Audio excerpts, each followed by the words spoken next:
नमस्कार श्रोताओं, मैं डॉक्टर पूनम चंद्रलेखा संपादकीय सलाहकार सदीनामा की ओर से प्रस्तुत कर रही हूँ 7 दिसंबर सन 2020 का संपादकीय, जिसे लिखा है हमारे संपादक जितेंद्र जितांशु जी ने, जिसका शीर्षक है नेपाल एकमात्र हिंदू राष्ट्र से धर्मनिरपेक्ष राष्ट्र तक।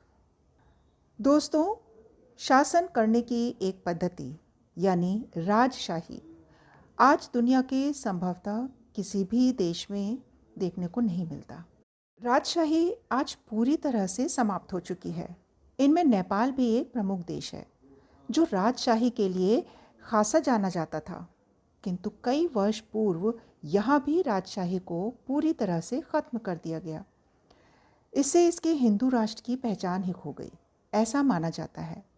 संविधान के अनुसार नेपाल आज एक धर्मनिरपेक्ष देश है और धर्मनिरपेक्ष देश के रूप में इसकी आज क्या स्थिति है, पड़ोसी देशों के साथ इसके संबंधों पर क्या प्रभाव पड़ा है, नेपाल की क्या चुनौतियां हैं जिसका वो सामना कर रहा है और किस प्रकार के परिवर्तन के दौर से गुजर रहा है, इन सभी तथ्यों की पड़ताल करता है आज का यह संपादकीय नेपाल एकमात्र हिंदू राष्ट्र से धर्मनिरपेक्ष राष्ट्र तक।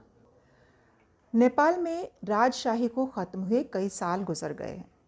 राजशाही के खिलाफ हुए जन आंदोलन में माओवादी और कम्युनिस्ट पार्टियों ने राजशाही को खत्म किया। यह आंदोलन राजा के खिलाफ था, नेपाल की पहचान के खिलाफ नहीं।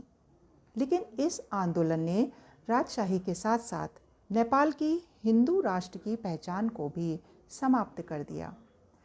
नेपाल में संविधान बनने का काम लंबे समय तक चला। पार्टियों की आपसी तकरारें और समन्वय के भाव ने इसे बनने में ज़रूरत से ज़्यादा समय लगा। उसके बाद बने इस संविधान के अनुसार नेपाल धर्मनिरपेक्ष देश है। राजशाही तो समाप्त हो गई, लेकिन लोगों की धार्मिक आस्थाएं नहीं बदली हैं। इसे हम एक प्रक्रिया के रूप में देखें तो सन 2006 से 2015 तक लंबा समय रहा है। सन 2008 में संविधान सभा बनी और संविधान बनने के लिए राजनीतिक बाधाएं लगातार आती रहीं। आंदोलन के बाद उभर कर आए नेता प्रचंड साहब और बाबूराम भट्टाराई इसकी घोषणा नहीं कर पाए। नेपाल का संघीय ढांचा, सरकार का स्वरूप, चुनावी व्यवस्था और न्यायिक प्रणाली जैसे मुद्दों पर आम सहमति नहीं बन पाई। सन 2013 में दूसरी संविधान सभा बनी, जिसमें राजनीतिक प्रतिनिधित्व की भागीदारी पूरी तरह बदल गई। इस बीच में नए राजनेता पर जैसे सुशील कोइराला और झालानाथ खन्ना जैसे आए। आश्चर्य की बात यह है कि अब नेपाल में राजशाही को वापस लाओ के समर्थन में प्रदर्शन हो रहे हैं। जन आंदोलन की तैयारी है। नेपाल की किसी भी देश के मुकाबले स्थिति अलग है। भारत में जो नेपाली हैं वो सब नेपाल के नहीं हैं। कुछ प्रवासी हैं और कुछ भारत के, विशेषकर पश्चिम बंगाल के, नेपाल के सीमावर्ती क्षेत्रों से, जैसे दार्जिलिंग और दूसरे सीमावर्ती राज्यों से है। पिछले 10 दिनों से नेपाल को हिंदू राष्ट्र घोषित करने के लिए देशव्यापी प्रदर्शन चल रहा है। प्रदर्शनकारियों की मांग है कि नेपाल में संघीय शासन हटाकर राजशाही वापस लाई जाए। सरकार में बैठे कम्युनिस्टों को यह बात अच्छी नहीं लग सकती। चीन भारत के खिलाफ नीति के तहत नेपाल को भारत विरोधी खेमे में रखना चाहता है। चीन को नेपाल से रक्षा क्षेत्र में यह उम्मीद है कि स्थितियां बिगड़ने पर नेपाल बफर जोन में न रहे। हाल में चीन के रक्षा मंत्री वेइंग फेंघई नेपाल पहुंचे, जहां उन्होंने कई बड़े रक्षा समझौतों को तय किया।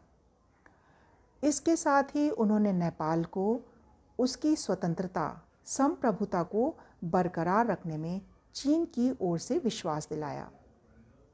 आज नेपाल की स्वतंत्रता और संप्रभुता पर भारत की तरफ से कोई भी असहयोग नहीं है। तब चीन के रक्षा मंत्री का यह बयान सिर्फ नेपाल को अपने खेमे में रखना भर है। नई सरकार शुरुआती कुछ दिनों को यदि छोड़ दिया जाए तो भारत की नेपाल नीति में ज़बरदस्त बदलाव आया है। भारत के कई प्रमुख अधिकारी नेपाल जा रहे हैं। भारत एक लोकतांत्रिक देश है और दुनिया के किसी लोकतांत्रिक देश की चुनी हुई सरकार के साथ सहयोग भी करना चाहता है, हर प्रकार का। नेपाल अपने आंतरिक प्रदर्शनों से जल्द ही बाहर आ जाएगा। आमीन। तो यह था आज का 247वां संपादकीय। दोस्तों, कल एक और विषय के साथ हम फिर हाजिर होंगे। तब तक के लिए नमस्कार।